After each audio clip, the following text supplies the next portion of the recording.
You will never be able to afford to fix your new diesel technology.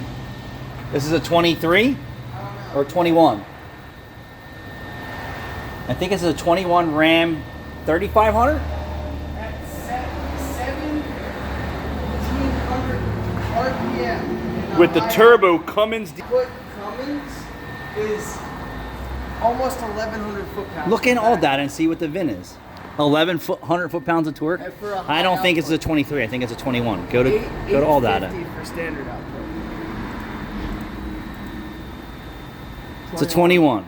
6.7 diesel. How much power does that make?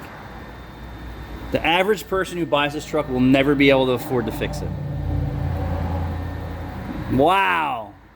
If it's an HO, it makes 1,000 foot-pounds of torque at 1,800 RPMs. And if it's standard, 850 foot-pounds of torque. Holy shit.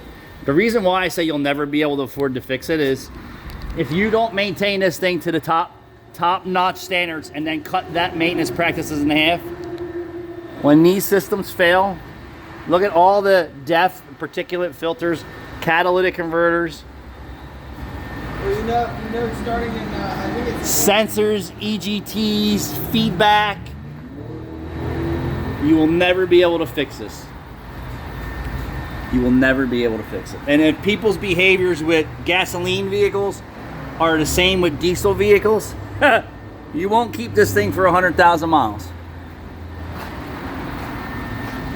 If you maintenance this thing properly, these systems will stay maintenance free almost. But who's doing their oil changes on time? Who's doing the filters? Who's doing the additives? The trans is starting to seep right now. I can only imagine what this trans costs.